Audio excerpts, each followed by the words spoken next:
everyone. Welcome to this special TISA podcast. My name is Vidya Lalgudi Jaishankar. Uh, uh, uh, uh, I am an artist and a volunteer at TISA. Today we are joined by Annie Selvarajan, a clinical psychologist and a lecturer in clinical psychology. At Christian Medical College, Vellore. Her work includes psychotherapy, psychological assessment, student support, and research in mental health and education. Kiran holds an MSc in applied psychology, and MPhil in clinical psychology from India. And also trained in the UK, working with individuals with learning disabilities.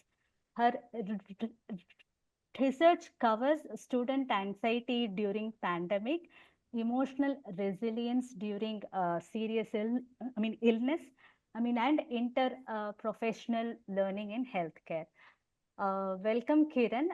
Thank you so much for joining our session. I would also like to take this opportunity to thank Dr. Neenu for connecting us and making this podcast happen. So let's start with your journey. What led you to pursue clinical psychology and what aspects of it continue to inspire you? Thanks, Vidya. Thanks for the introduction. So I think psychology came to me without much planning, in the sense that I knew very early in the beginning, like when I was in school, that I didn't want to do sort of medicine. That was not my, science wasn't my necessary, like biology, physics wasn't my strong set. And but I was somebody who sort of loved listening to people's, life and their experiences. And people would say that, Kiran, you're a very patient person, and I think that sort of led me to find an area which sort of would help me use the skill set that I have. And psychology, thankfully, by God's grace, was an option when I was, in India studying in college. So I chose that. And then as I got to experience different setups in psychology, I I wanted a wider range of demographics. So not only adults but also children and different demographics to be able to help and support.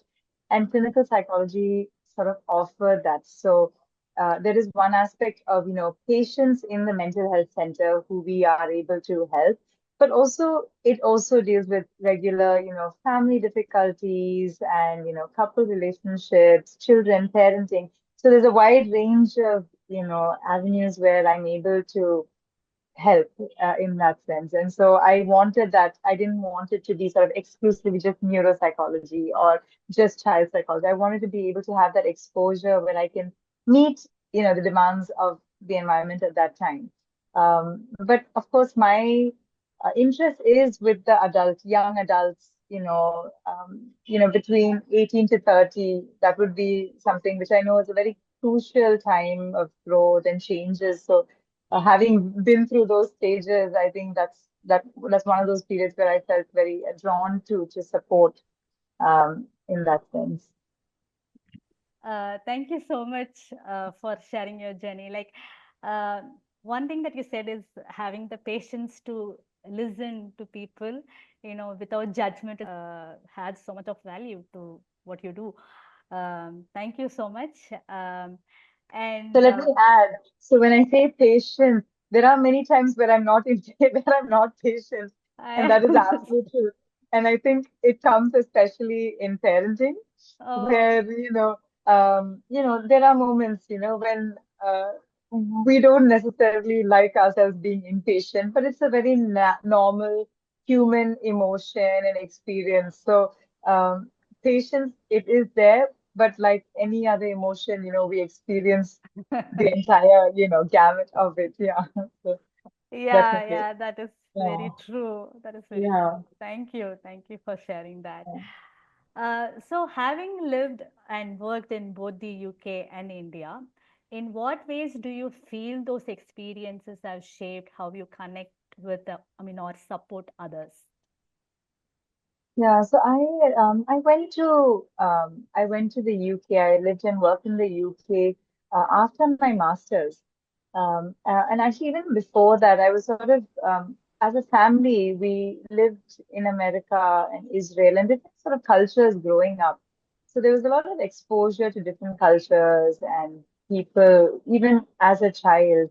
But as a sort of a mature adult, after my master's, when I went to work abroad, I worked with, like you had mentioned, I worked with people with disability. And I worked very closely with them in a very humbling sort of position where it was not me necessarily helping them, but me learning so much about myself through what I was doing. And it was in a stage, in my early 20s. And so that was, for me, there was so much growth. And just understanding, small differences in the way we speak here, the way different people speak, the way language is understood. So a lot of times um, it's not necessarily how Sorry. we say it, but no. It's what we actually say or what we intend behind the message. And those were things that I understood so much when I went abroad and worked, because that was actually my first instance of, my working exposure. And then I started working in India after that. So it really taught me how to understand cultures, be open to, differences in culture, expand, my ability to not only focus on specific areas, but work with different populations, demographics at that time.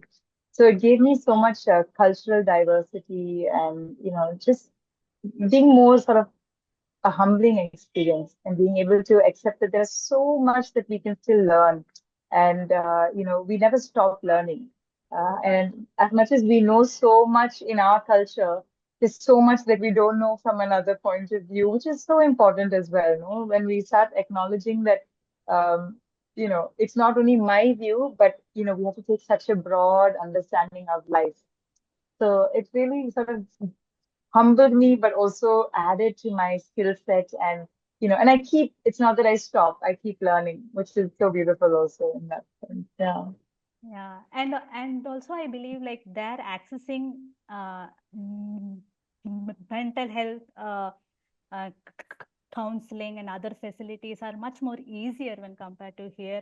And still there is kind of a taboo here, like say, I mean, openly sharing about our Yeah. counseling experiences, and those things are also, I think, we can understand when Yeah. I get what you're saying. Yeah. And I Yeah. think that's also something that, within schools and families, people talk more about Yeah. it, where they're struggling. It doesn't have to be a mental illness. It could just be, a difficulty they're experiencing. And having that open space to share and not feeling judged, that is, a very, actually, in a way, it feels like a luxury, which it shouldn't feel like. It should be, an open space where anybody can share and talk, and nobody should feel like what they're going to say is going to be evaluated. And I think, like Yeah. you said, that's such a, and nowadays more in the culture, we're seeing more and more where people openly talk about their mental health struggles, because we all go through it. It's not that we are, at any point in time in our life, we might feel well enough, but there are different phases where we struggle. And knowing a lot doesn't mean we're, superheroes able to manage as well as we want to. We still struggle. So being able to recognize it and accept that that's the normal part of being human, then there's no judgment. And the judgment comes when we think we know better, and sort of, and that's, we know that's not true in most cases in that sense. Yeah. Yeah. Thank you so much for sharing this perspective, uh, Kiran. So my next question is that you have worked closely with medical students, and you have also researched about students, I mean, anxiety. So as you, I mean, like medical students often face a lot of pressure to perform where there is an intense competition.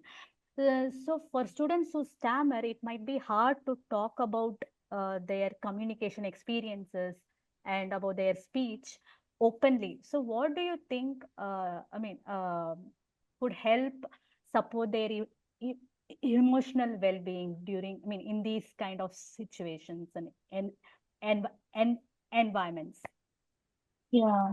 And I think that's something that in our society, there's a huge gap in understanding differences, difficulties, and providing a sensitive environment for everybody and anybody. And I think when it comes to a medical environment, like you said, everybody is so competitive, and there's such a time restraint on things and presentations, and everyone has to do certain tasks to finish their curriculum. Uh, it gets so stressful, and that adds to a lot of the difficulties. In general, a lot of students I've met have difficulty with sort of presentations and, in front of their professors. So that's a overall general fear, anxiety that students have. But on top of that, when there is a difficulty in their communication, like with stammering, I can understand that it can cause that much more, you know, anxiety of how somebody might judge not only what they're going to say, but how they're going to say it, and that is and what I see in a medical college, especially in a competitive place, would be, more sensitivity in these areas. So there has to be more, groups which are made to talk about these issues, to openly share these difficulties, because it's not uncommon. Everyone is struggling in their own little space, thinking that they are going through it alone.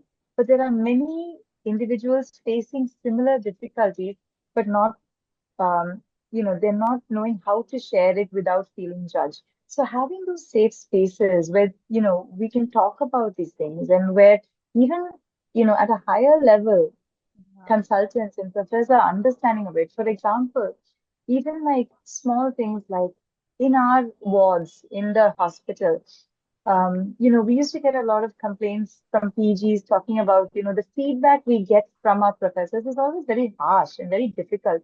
And it's always in front of patients, and it makes us feel, already we are struggling to like, perform because we're stressed.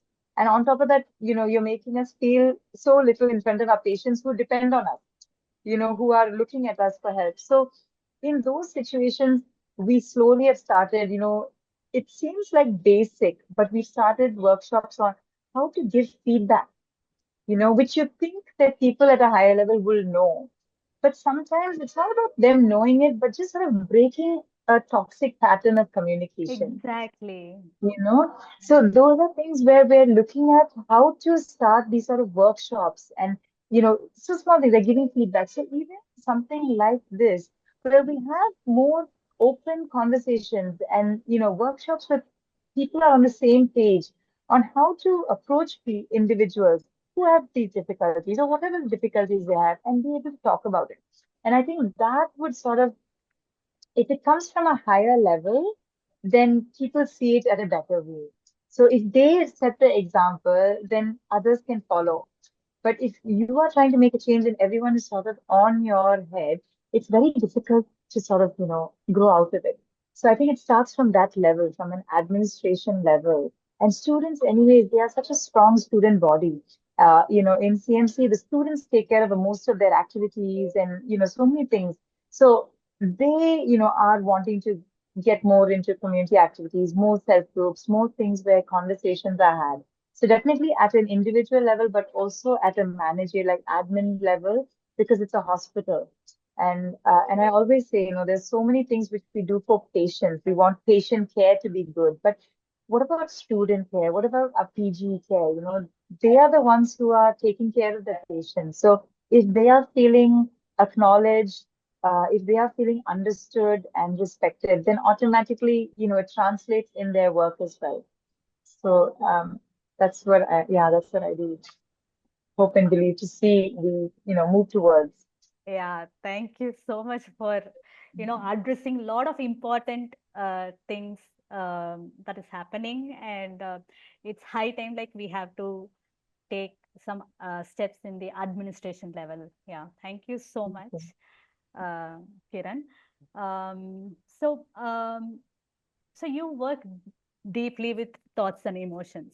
So for Yeah. someone living with the fear of stammering, what are Yeah. some emotional or cognitive tools that you can suggest which help us ease the fear, especially Yeah. during overwhelming situation, like, as you said, uh, during presentation and other uh, situations. Yeah.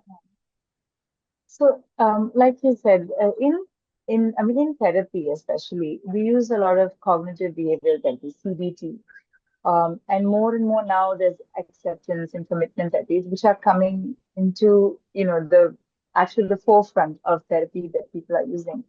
And I think when it comes to people who stammer, um, sometimes the idea, the belief behind it, and maybe it's a cultural thing also. I don't know, and I think all the participants will be able to give me a better idea of it. But I think there's a lot of sort of, there is a lot of judgment from people about it, but also a lot of belief may be wrong in terms of, why they have why they stammer. What is the reason behind it? And there might be a religious aspect to it, which people reason because of this, I have got this. And I think sometimes people talk about that in a way which, takes away the fact that, it is a neurophysiological, difficulty. There are genetic aspects to it. There are environmental aspects to it. But those aspects which we don't really know for sure, which culturally might be putting ideas of why they have a difficulty. So, in this respect, when we talk about this, there are a lot of thoughts and beliefs that we have around, a difficulty, which make us find ourselves going into a negative form of thinking around it. And the emotions associated with those thoughts oftentimes are the anxiety, the shame, those negative emotions, which we all experience, but sometimes more than others. And so the cognitive tools in terms of therapy, we really look into what do we think about our stammering? What is the belief we have around it? Do we blame ourselves for it? What is it that makes us feel ashamed of it? And when we identify the thought and we identify the emotion around it, this is a problem by itself, right? But the emotion associated with it doesn't have to always be the factual emotion around that thought. So it's working around the cognition and the emotion and then the behavior. So the cognitive tools we typically use would be to identify what is our thought pattern. What are we assuming the reason for why we are doing what we're doing? Is there a previous experience which has caused us to, feel that if we stammer, people are going to judge us? Or have we had negative experiences which make us feel we might fail if we have to say something? So understanding those cognitions is one thing, but also understanding, are those cognitions true 100%? Or is there another way of looking at it? So challenging and finding alternatives to those cognitions. So those are things that we work on in therapy. Um, and when it comes to emotions, I don't know if I could ask for a raise of hands Yes, of, actually, I will open up the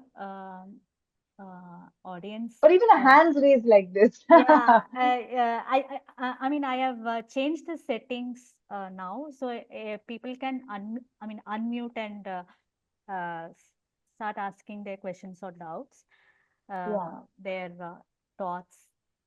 So yeah. So I just wanted to ask, like, when did you accept that you have stammering, or when, because that is when, only when that acceptance comes can you move towards the next point of working on it. So if any of you are open to share, I would love to hear.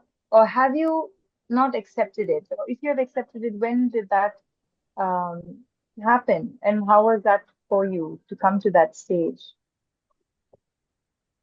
Please, Mr. Santosh. Yeah, about my experience, I have stammering problems since from my childhood, since I started understanding this life, and I accepted it after my high school, I believe. And after accepting, also, I was not able to speak confidently in public or in a group. Right. So after acceptance, also, I had fear. So I used to hide my stammering most of the time. So due to hiding, my stammering increased. It had Yeah. become so severe. Then I was, you can say, stressed, whatever. This, but later that I faced lot of problems regarding my stammering. So, did you find that um, trying to suppress it or trying to overcome it was helping or making it come much more in the forefront? Uh, Actually, I tried to overcome that by following others' suggestions, whatever I used to get. But after following those suggestions, also that it was becoming worse. Yeah. It was becoming worse when I used to speak in a group or in a public. Or Yeah. yeah, Yeah. So then there was increased fear of those situations and wanting to avoid it. So some of the cognitive tools are sort of identifying your triggers. Where are the triggers that, where you have these sort of thoughts of these negative thoughts, or where you find yourself stammering more than others, and sort of separating the stammering from the emotion. So stammering, I think the part of acceptance is where we sort of say, we have compassion towards ourselves, right? So when we accept something, we have compassion saying, okay, so for example, I'm a mom and I have my moments when I, sort of break down because it's normal part of being a mom or being, in that sphere. But when I sort of take a step and say, okay, Kiran, it's okay. Maybe not ideal for me to do this, but there are times when we aren't in, our best, most patient shape that we want to be. So sort of accepting and being compassionate, so that's when we accept and really move forward saying, I have this difficulty, but it doesn't define me. And it's okay. I may not. So that's just acceptance where, we accept that this is there, but also it doesn't define me or determine my future, or it doesn't. And if I stammer, what happens? Sort of understanding, what is the worst case scenario in those situations, right? And how many situations have you faced where those worst case scenarios weren't there? So we always put more, emphasis on the difficult situations, though we've had so many great situations where we've managed yes, very well, yeah, and so sort of giving a bit of that, perspective and balance. And when we, like you said, sir, like when we try to put it aside and like, okay, we can't do it, we have to follow these rules, this will make us do better, we somehow find our difficulties popping up to the surface because yes, we've not we've not fully accepted what it is and become comfortable with it so that even if it happens, we are it doesn't define us. We are still capable individuals regardless of this whether we have stammering or whether we have a different disability. It's not that defines who we are or our ability. And again, a cultural perspective would be, people might think, oh, a person who has stammering has this thing which is less. So, and people who look like this are better. Or, that's a very, our cultural thing. And it's yeah, very sad that we have that. But we have to also put that in perspective, knowing that things like this happen. We cannot control how people are going to perceive us, and we don't want to, but we have to build that confidence. And those are things where, tools like, I don't know, maybe many of you have tried relaxation and those things, just sort of being mindful of our thoughts, being mindful of how we see ourselves and what we're thinking about ourselves, whether we are just putting our identity as people who stammer, or this is part of us. And it doesn't have to be all of us. It is part of us, and how we define our journey from here onwards.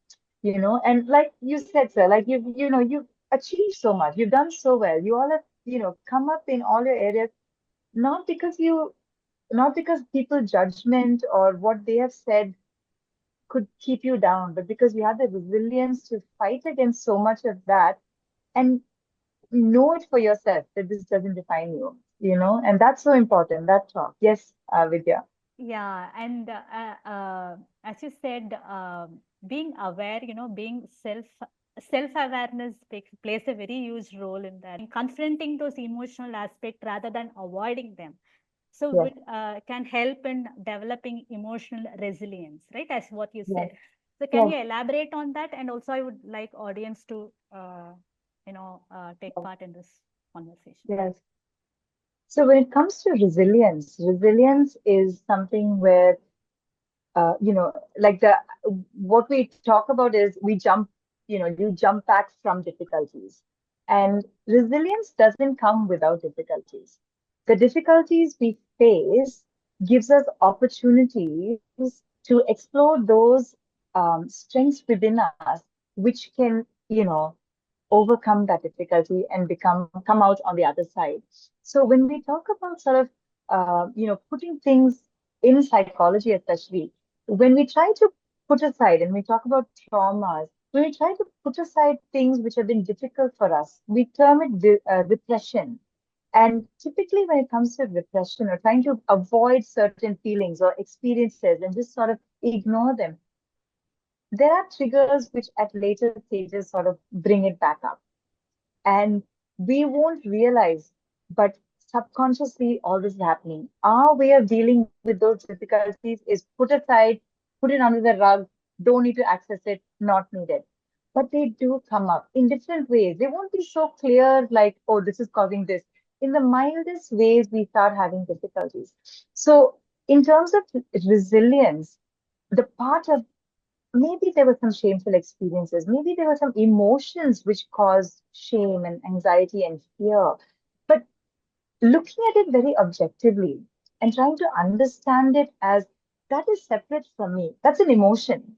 And it doesn't have to, it doesn't mean that I am this or I am shameful or I am not accepted or, it's just another emotion which we all can experience. So why am I experiencing that? And how much of it is absolutely 100% true? And how much of it is what I'm adding to it to make it look true? So there's a lot of things which we need to sort of separate from ourselves to understand it. And then as we start accepting it and slowly, piece by piece. So again, like Sir said, a lot of techniques might be tried, and there might be some very, helpful techniques, in terms of, slowing your speech, practicing, and things like that, which actually are helpful. But it may not give you a cure, and maybe it's not a cure that you're, maybe there's an acceptance of there is no cure, right? It's not that it's 100% gone, right? Like a lot of things, it might come up in different situations, and that's okay.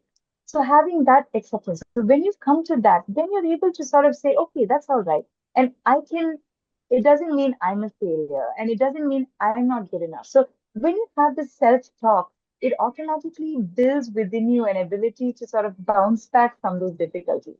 So I think that connection is so important because sometimes we think avoiding helps us to be stronger because we don't have to face those. But actually facing that as not a weakness, but something which helps us to grow from it is so important in our journey towards becoming more resilient people. Thank you so much, Kiran. Would anybody like to, add on to this or ask any questions about this?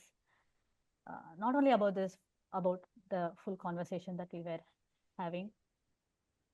Uh, yes, Vidya, so I have one question. So, uh, as you said, Kiran, like we have to separate ourselves from the mind or the emotions. So, is it like let's say there is a doctor and he is uh, uh, uh, doing let's say a surgery on a patient.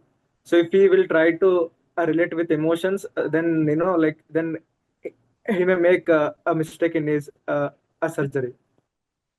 So like if we maintain that distance, then he can be able to do that. So can we do same thing with our mind and emotions? Like if we separate it and treat it as a separate from us. Yeah.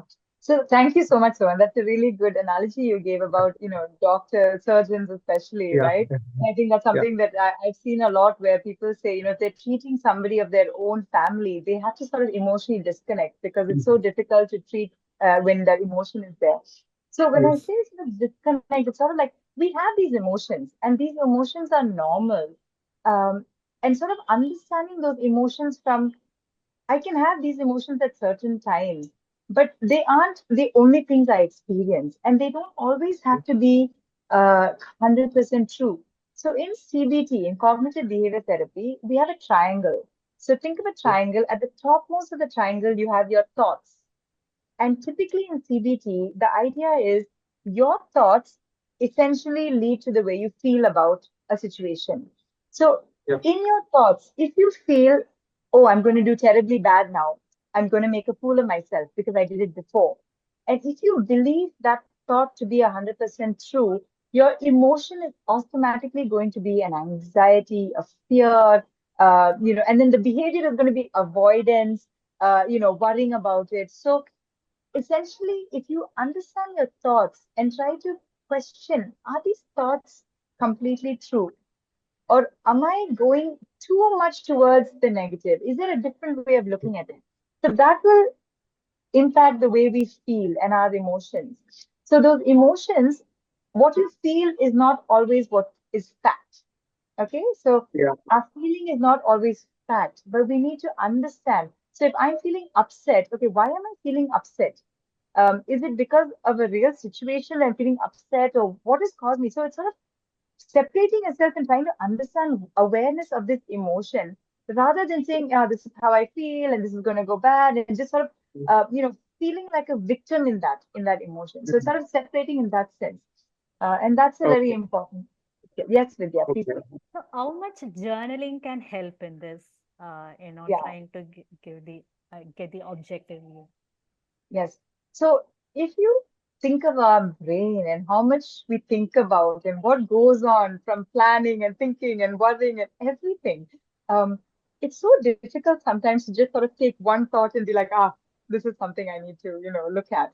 So journaling is something which really helps us put down what is sort of noodles in our head on paper and just sort of be very like, clear on, okay, these are the thoughts I'm having. So in CBT, we write down our thoughts. So we journal it so that we understand, okay, how do I see it?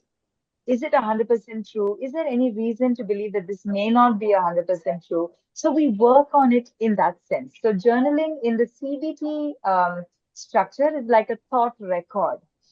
It helps us sort of see what we're thinking without allowing the thinking to just happen on repeat, because if you notice, we all have so many negative thoughts.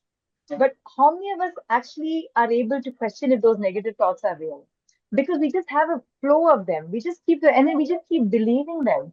And we are not able to sort of separate from it. So journaling helps us to see it for what it is. And it might be difficult because a lot of people are, when they see it, it becomes real to them, right? Yeah. It's like, oh, I don't want to deal with it. Why should I? But why shouldn't it be real, right? Like, these are our thoughts. Let's find out what we're thinking and understand it rather than being scared of it, right? And if there's any truth to it, let's figure it out. There's no harm. We're all in that journey. So rather than being afraid, but I'm okay to see it and I get some help while I'm going through those thoughts. So journaling is a really, a great tool that we use in CBT to understand those thoughts, to be able to pick them out rather than, just have them constantly, flowing in our mind. Thank you, Kiran, for explaining how important journaling is. So do we have any other questions, um, or any thoughts from the audience? Yeah. Uh, Yes. there is one question in the chat. So yeah, yeah, Oh, yes. yeah, But when I am only partially aware while speaking, I tend to stammer more. However, when I am either fully aware, I mean, or completely unaware, my stammering almost disappears or becomes unnoticeable. Is it possible to stay fully aware, I mean, or completely unaware and still speak fluently? That's a Yeah. wonderful question, by the way, Yes. Pinto. Thank you so much for asking Yeah. this. Yeah. So I think it's a very interesting question also. It's really a good question. Thank you. When it comes to awareness, I think that's one of the techniques of mindfulness. Sort of we're aware of how we are with our environment, what we're feeling in the present, right? So in those situations, our mind is very conscious of what is going around, right? We're not necessarily, when you're talking about aware, are you talking about aware of what people are thinking or aware of what you are doing and your presence of mind? Can you clarify that once for me? Is Pinto here?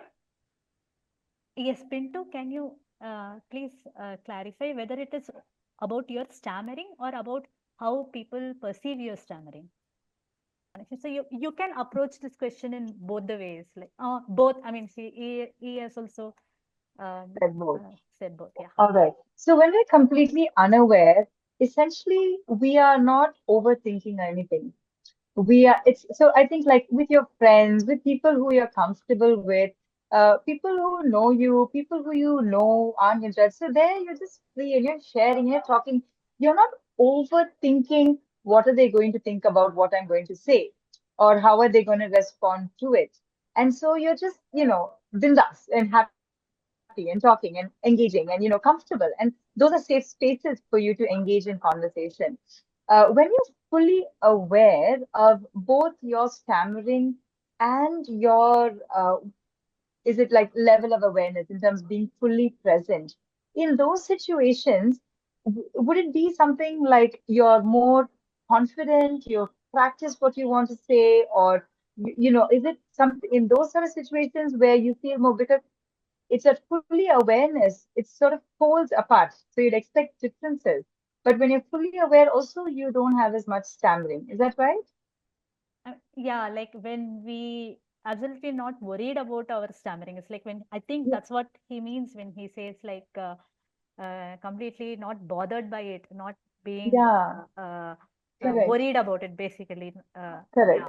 So that worry is exactly where. So when I spoke to you about when we try to avoid or try to put things aside, that goes into our subconscious and sometimes our unconscious. So we try to put things away, but they trigger in certain places. And when people say something, we might remember something, and then it comes up.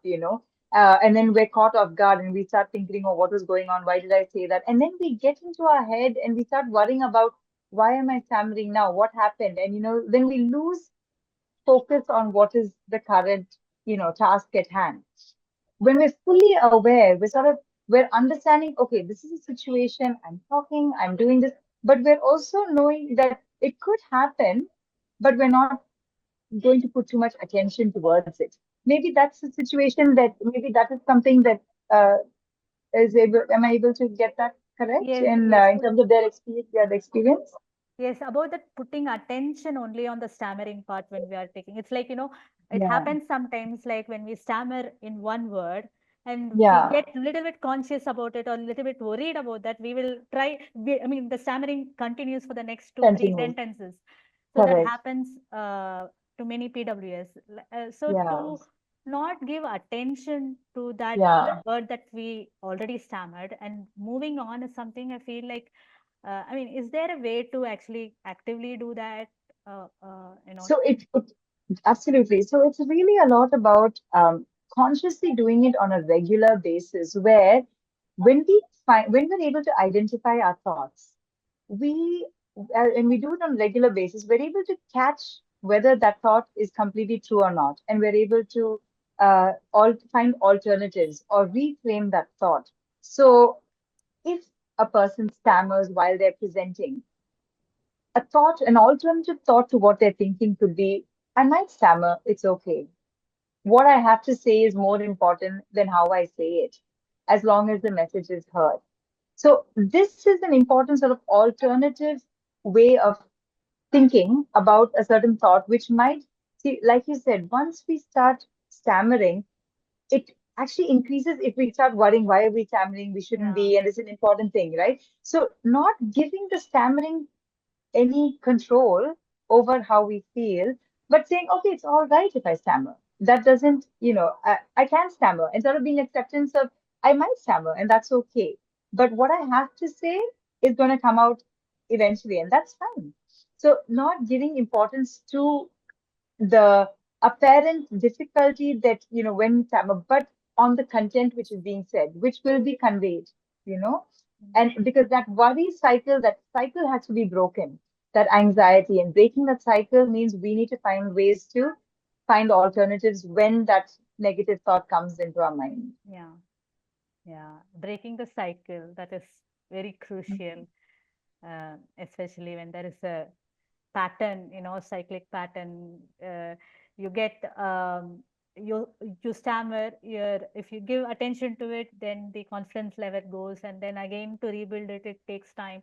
So it's as yeah, we need to be fully aware as well as try to Accepting, sort of aware and accepting yeah that it could happen.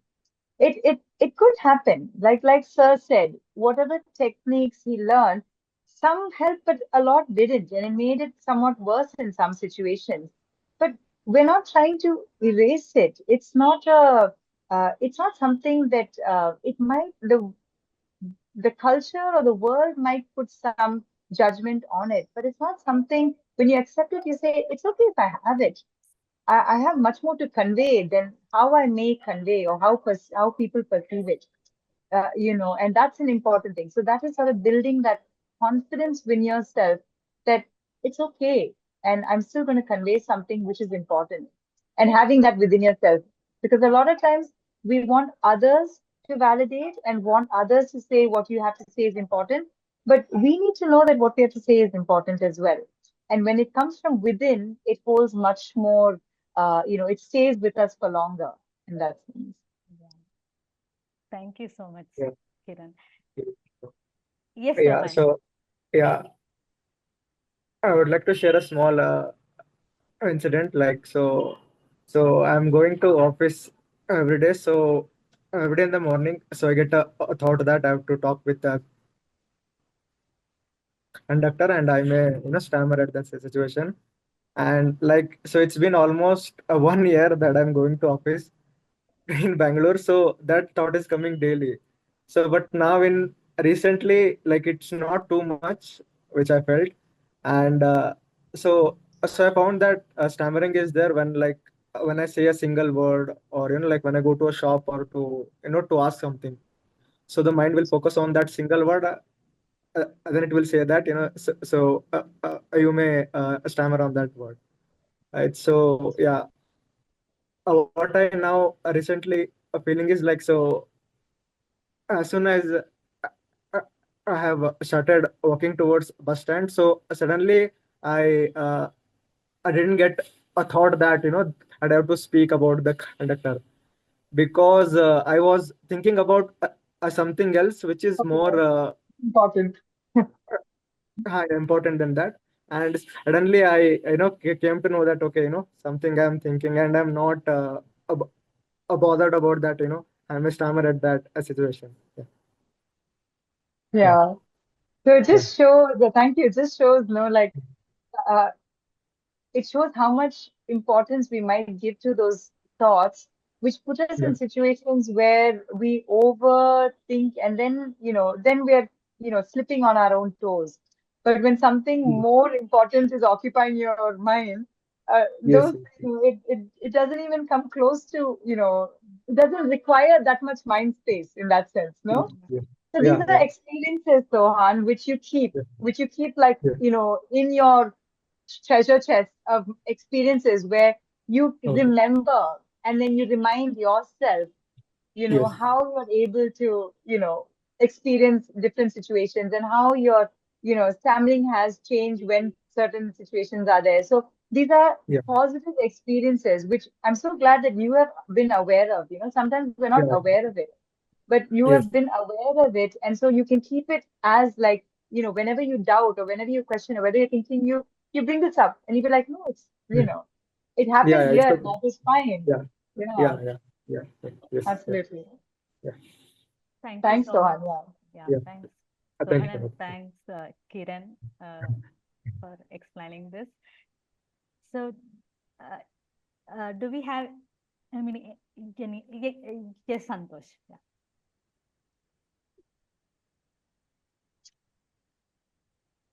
Hello, am I Hi. audible? Yes. Yes, sir. Yes, I really appreciate ma'am's words. Whatever she spoke, it 100% relates to me too. Uh, because the way we think, the emotions build based on our thoughts. Based on our emotions, we face difficulties and stammering increases. And I have one question, ma'am, that as you said, so we before speaking, we think that we are being judged. Okay. When we think that we are being judged by others, then we have that anxiety, fear, and because of this, our stammering occurs. The When I changed my thinking pattern, so whether people judge or don't judge, it doesn't relate to me. I have to focus on my content, and I have to speak, and I have to convey my message to them. That is my part. What other things, it is up to them. And what from them, that point onwards, my life has changed. And this is from past 5 to 6 years. So I have changed my thinking pattern and my thoughts and about my stammering. From that point onwards, I had improved. Now I speak much better as compared to my earlier time. And now I have one question that when I am in my workplace, so I have to update about my work to my manager. So there I will be judged. So there it is difficult for me that you should not think that they are being judged, that I am being judged by them. So in that case, it is difficult to change my mindset or my thinking pattern. Or the other situation is when I'm attending an interview. Obviously, I will be judged. So I have to think about that, what the interviewer is thinking about me and what I have to reply. So in those situations, I need your suggestions. Okay. Thank you, sir. Thank you for your question. I don't know whether you got help to change that thought about feeling judged, but that's exactly what, we do in therapy, where we help a person who comes to us to understand that it's okay if you're being judged. People are going to judge. We judge, people judge, and we can't control that. That doesn't, so we understand that even when it comes to sort of perfectionism, right? Can anyone be perfect? No, we can't. Nobody's perfect. So, sort of understanding the realistic side of these things like judgment and perfectionism. So, that is something, whether you came to it by yourself or with help, I'm really happy that you were able to, have that and be able to, have you notice the improvement after that. In situations like when you're, giving an update to your manager or in those experiences, do you think they are judging you based on your speech or judging you based on your content? Because now you're in a position where you have proved to the company that you are capable in the ways that they need the responsibilities that they have given you. So when you're updating them, do you feel they're judging you on your stammering or on what you're saying? Yes, ma'am, I agree with you. When I update to my project manager about my work, obviously they will judge about my content and about my work. I agree. And when I have this many years of experience, suppose 18 years of experience, and if in future if I have to handle a team, so my communication also plays a major role. So in that case, they will be seeing my communication also. So, if we have to think about what has brought you to so many years of experience to where you are now, so did your stammering hold back any opportunity or define what you're capable of? No, it No. didn't hold me back. Yeah, so even if you are to speak with a group of people, people might have their judgment just by, the first impression, right? That we can't change because people can have their judgments. We all have judged certain situations. But at the end of the day, if you are a team leader, your skills, your ability comes out beyond the stammering which you have faced in the past, as I feel a little bit, uncomfortable to talk with the stammer. But everything else will show. It may the first session might be something where people like, oh, okay, he's stammering. But there is nothing to say that that has stopped you from having these many years of experience and growing and getting promoted and being able to lead, you know and that is fact, right? The feeling of will people judge me? Will I feel those can be there, but the fact is, where you have come despite what people may have said or people may have thought. So those are the things which, you have for yourself as your own record of, how much you have achieved. And nobody can limit you. Only ourselves. We limit ourselves because we, Yeah, true. start worrying about what other people are saying. But we keep going forward if we give ourselves that compassion and say we can do. There's nothing stopping us. And Yeah, that's, I mean, I'm just hearing from what you're saying, it sounds just like that. There's nothing that has really stopped you in terms of your having a stammer. You've still been able to keep achieving and becoming a leader in your area and things like that. So yes.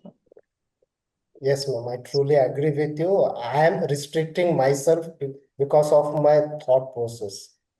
Because I have that anticipation of fear before talking to that person. And because of that, I am restricting myself. 100% true. I have to overcome that. I should not So, restrict. so it's slow steps. So it's not a one step cure or I stop and it's sort of like I'm gonna I can feel like this, but it's not always it. I know I want to move from here to a place where I can accept and not have to worry because I have a lot of I have a lot of experience to show me that this has not held me back. So it's not that if it's like for a person who is consuming alcohol, if they have one slip from being away from alcohol for many years, it doesn't mean they've failed. It doesn't you know define anything about them. So same Yeah. way for you, when you are in these situations where you're trying to overcome this fear, you might have those fears and that's okay, but it's sort of like I'm in a process of not allowing that to hold me back because I've had so many situations where I've moved forward even if those have been there in the background. So remembering that. Yes. Thank you, ma'am. Thanks for your suggestions. Sure, Thank you. absolutely. Thank you. One question that I have is for uh, for people who have just passed out from Mhm. college, where they do not have much experience to show, where communication uh, is crucial. Like they are judged on the communication also at that time. So how can they project their stammering, and how much important it is to disclose about their stammer to the interviewer, especially if it is like like their first job or something like that. Yeah, yeah. So when it comes to sort of interviews and situations where you don't know the person and you're trying not to, you've not completely accepted that this could come up in the interview, but you're worried. And a lot of people in general stammer when they're in these situations, interview situations, because they're so nervous. So one is it could just be something like that, which is a very normal test situation that happens. But also it depends on how comfortable they are to just say, why not say, I have this. It doesn't mean, you're there because you're capable beyond this, which people might say is a weakness, right? But it's not. So if you are comfortable and you've come to a point of accepting that this is it and it's not going to change completely, but it's something that doesn't restrict me, then you can tell them, like, I have this and then but they've taken you up as a role because you're capable, because you've passed an exam or you've come to that stage. So those are the things which show, and those are things which mean a lot more than what we might be thinking about in terms of stammering. Yeah. Thank you, Kiran. Thank you so much.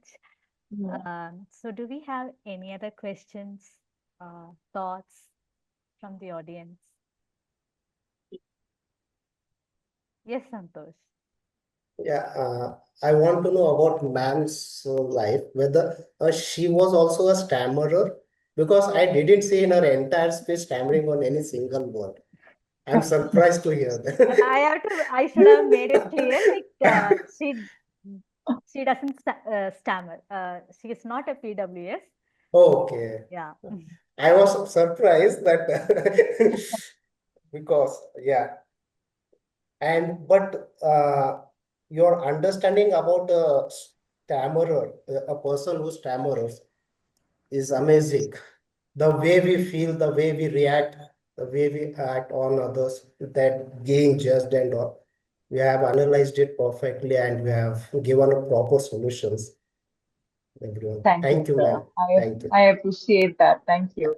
I mean, Thank you. there's so much. I think, like I said, I think I learned so much from everybody else. So I am blessed to have students and people who have shared their lives with me, and where I've been able to help in some way. So I think, if anything, if I've understood something, it's because of everyone being willing to share their life story with me. So yes, thank you also. Thank you, ma'am. Thank you.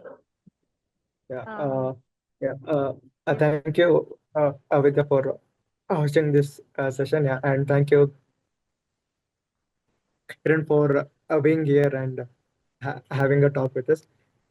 Yeah, so I uh, actually had a few more questions. I'm also spending some time to so understand the mind and the workings of it. So, it would be uh, helpful as if we could connect maybe on a someday possible. Sure. Yeah. On Sunday. So I think Yeah. Sunday is a better day, it seems like Okay. generally. Is that right? Uh, yeah. Sunday, yeah, it Sundays can are be a better, better. is it? Yeah. Okay, all right. Yeah. Yeah, sure. Yeah. I mean, I think Vidya has mentioned, something that she's thinking about. So I'd be Okay. happy to, share, like I was saying, these platforms are so nice that, Yeah. we aren't restricted by our geographical areas, but, we can connect wherever we are Mm. and share experiences. So I'd be happy to, yeah, Yeah. anytime, let me know. Yeah. Sure, yeah. Yeah. Yeah. Thank you. Okay. Yeah. Okay. Thanks, Thank Sohan. you Thank you. so much, Sohan and Kiran. So do we have, any other questions or uh, Shakti? I have one question with you, ma'am. Yes, yes. My question is if I stammer more, I am getting this secondary behaviors like that. If we are stammer more, we will, some people will do like this, some people will do like this. Secondary behaviors people are getting. How to reduce that kind of secondary behaviors? Because if we are speaking to one person, means we won't stammer that much, and we won't do like this. But if we are speaking in a meeting like this, means actually me,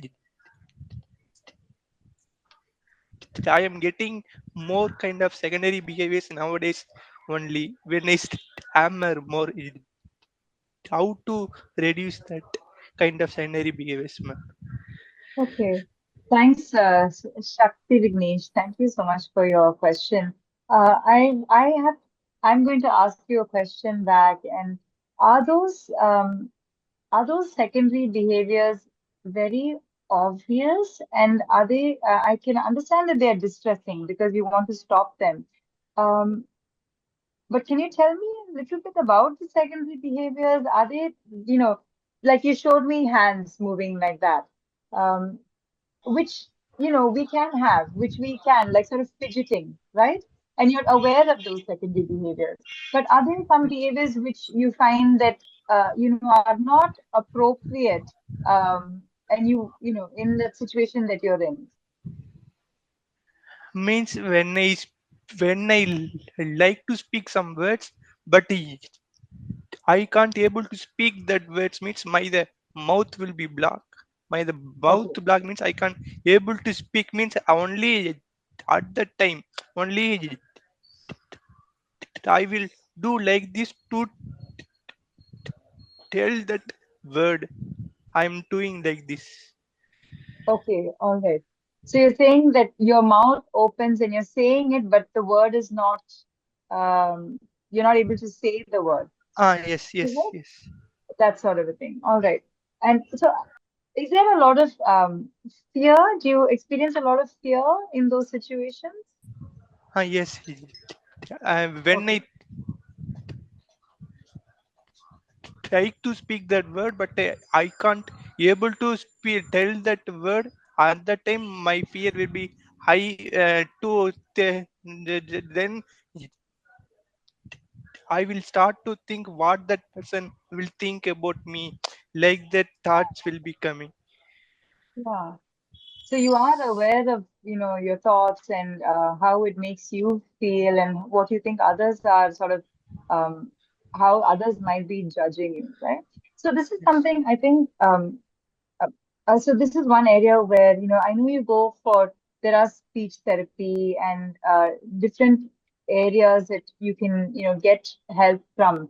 But I think some therapy on this could help with the fears, especially because that aspect of fear, the discomfort with these secondary behaviors, um, if those fears can be translated, and if these secondary behaviors, even if you feel they are inappropriate, if there are other more appropriate ones which you can take, which, so there's a way of working around it in that sense. And I think a little bit of therapy around the fears. And when I think therapy, it could be just counseling. It's not even, I think we all require support at different times. So something where you're able to, clearly identify those triggers, those behaviors, sort of write it down, understand the thoughts related to it.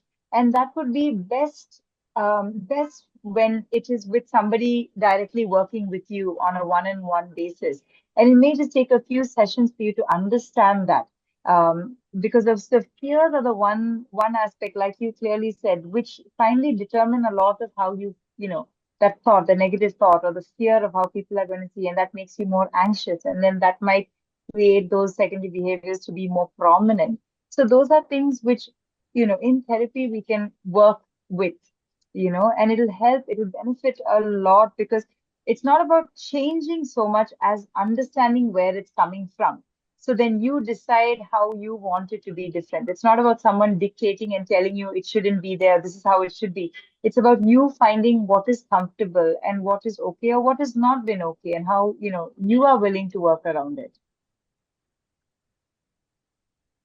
Thank you so much, Okay, Kiran, ma'am. for explaining. Yes, Shakti. Thank you, ma'am. Thank you, ma'am. Thanks, Shakti. Thank you. I know I mean, I wish I had more time to address it more comprehensively, Yeah. but this is something which, and I'm really happy that you asked the question, and I can understand that it does cause distress and discomfort, but you don't have to feel that there is no way to get that support, and you can get that support, especially when it comes to, your awareness of that fear and what those thoughts are. And so, yeah, thank you so much for asking. Thank you, ma'am. Thanks, Shakti. I just have one more question last. Yes. Yes. So, why do we get so many thoughts in the mind? Like, why it can't be at peace? And so, is it like it depends on the uh, environment and or people around us? Like, if we are surrounded by good people or bad people, or is it like suppose I'm at a mountain, where it's very peaceful. So whether like suppose if I stay there for a long time, so I was thinking whether still I will get the thoughts or what will happen at that time. All right. So I mean, being a human being, I think that's one of our strengths where we have a cognitive ability, which other, animals and all don't have the way we have that, that Yeah. developed brain and our Oh, mind, how it works. So, but how we think about situations and what we focus our thoughts on, a lot of it comes from our childhood, our oh, experiences, yeah. positive, negative. So, Yeah. it's like the lens, like, you wear a pair of glasses, and if you've had a difficult childhood, you might see your life in those within those Ah, glasses and yes, everything around yes, it. So yeah. how we think can be, a mix of our learning, our environment, our experiences. So how we think is that. But I don't think so. I think this mindfulness is really beautiful because like when you go to a mountain, or you don't need to go to a mountain, you can go into a mountain within your brain also, like in your mind, where you just Yes. sit back and you go through it, and it can really just create a very peaceful, calm environment for you. And it's sort of being able to access that without having to be physically there as well. And those are Yeah. the sort of moments where, we allow all the unwanted thoughts to not be in our focus, but we focus on what we want to see. So whether we are like walking and we're aware of the birds and the noises in the environment, or whether we're at a imaginary mountain and we're feeling the breeze and we're experiencing the beautiful Yes. colors in nature. Yes. So it's we can sort of slip away from our our active mind, Yes. but it may not be, we can't always be like that, Yeah. because we Yeah. are Yes. thinking, and that's a huge strength for us that we can think. Yes. So, Yeah. but knowing what to think and how much to give Mhm. importance to what thoughts, those are things that we have to Mhm. sort of Yes. become better at Okay. doing. Yeah. Okay. Yeah. Thank you. Thank you. Okay. Thanks, Ron. Thank you, Sohal, for asking this. And also, these thoughts becomes very addictive. Like, when you overthink, it's just like you just can't stop it. Like, it Yeah. becomes very addictive. So it's on a loop. Absolutely. It's on a constant loop. Yeah. Yeah, yeah. Yeah. So I just asked one question, like, what positive shifts do you hope will happen in how we all think about mental health in future? Uh, Yeah. Kiran, yeah. Thanks, Vidya. So I think the most important thing that I hope, and I think we all have to take steps towards it in whatever difficulties we are facing or in the areas that we are aware of. It's just sort of, I just hope that, there's more like a normalization of, just like physical health requires health. And somehow people are more open to saying, oh, this person is physically unwell, sick leave, or this person, but when it comes to mental health, that sort of awareness or that sort of acceptance is not there. So I would really hope that there's like normalization of seeking help when difficulties come, and not feeling like we shouldn't be feeling like this, we should be fine, not sort of being too critical when we do get difficulties. So that normalization that we all can have mental health difficulties, but it doesn't have to be constant. It can be at different phases in our life. And so that's one thing I really, I do want. I think it's more and more abroad, and in India, hopefully, people are more speaking about it more. So in our own spheres of influence, we're able to sort of share, So I have a lot of students who come to me, and after years, they're like, "Ma'am, I go tell people that I'm going for therapy, and please go and meet them if go meet ma'am if you need help." And those are the sort of, small changes within our sphere of influence where we start normalizing getting help if we need help, because it doesn't mean we are different, it doesn't mean we are an anomaly, it just means that we're human and we can go through these moments, and it sort of removes that mask that everybody uses to say we're perfect and everything is fine, which is not truth, so that normalization I really do. I also want sort of, I hope to see more sort of workshops and like this where there's sort of preventive support, where we're talking about things, and it also comes in normalization where we're talking about things and putting things out for families, for schools, also for like parents. I always find before people become parents, they don't know what to expect, and then there's a lot of harm that comes from parenting, you know onto the child. Not to blame the parents because they're also new parents, but so many workshops and things which can be geared towards educating, so we're looking at prevention rather than sort of being in a crisis and trying to firefight, so those are things which I really And I also just hope that, as a society, we become more compassionate. Yeah. That's so important. And so it starts from us being compassionate to ourselves Yeah. and saying that we can make mistakes. Our weakness doesn't have to be a weakness. It can be a strength which we're able to, help others through. And then from that, a compassionate human being to themselves is able to be compassionate to others because we can see others for what they're going through and be empathetic, you know. And that's where real compassion comes from when we are not critical about ourselves, but yeah, we can make mistakes and therefore others can make mistakes, and that's okay, So that's sort of a society I do hope and pray, that's where we come from, because I think that sort of heals a lot of, scars that people hold on to and worry to talk about, just sort of, we're an imperfect society, but can be compassionate and loving because, we all go through it. And I pray for that. Yeah. Yeah. Thank you. Such a wonderful words that you said now. Thank you so much, Kiran. And also we have Santosh saying that yeah, Santosh, you can say. Yeah. As you mentioned that was the last question. So instead of saying I had mentioned in the chat.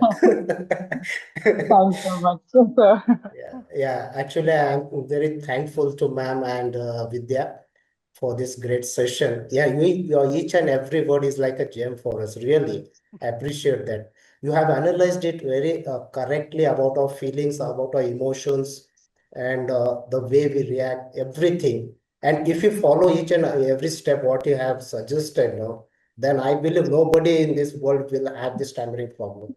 I'm 100% sure. Just we have to work on our mindset. Think psychology. Psychology cures our stammering more than 90%, I believe. Only 10% that we have some problem with a particular letter or words that we have to follow some techniques to overcome that. But maximum you can manage your Manage speech that. only by psychology. Yeah. It's 100% true. And your suggestions are extremely valuable here. Thank you. Thanks a Thank lot. you. Thanks so much, sir. Thank you. Thank you. Thanks so much, Vidya, for this opportunity to Thank just you share so my much. thoughts and my experiences. Thank you. Thank you so much to all the audience. And thanks to you, Kiran, for sharing your insights and, making us understand different levels of how we can interpret our emotional journey in the stammering. So thank you for to everybody, and to Kiran especially. Thank you. Yeah. Yeah. Thanks so much. Thank you. Thank you. Thank you, Thank everyone. you. Thank Thank Thank you. you. Okay. Thank you. Yeah. Have a I mean, nice day. yeah. Okay. Yeah. Have a I mean, nice weekend. Yeah, Yeah, you all relax. Everyone relax. relax It's a good, yeah, enjoy yourself. and You always know, smile. yes, always yes. smile. Why Smiling is not? very important. Yeah. It's a free thing, It's not Yes, charged. Enjoy. Yeah. exactly. Yeah. Absolutely. Yeah.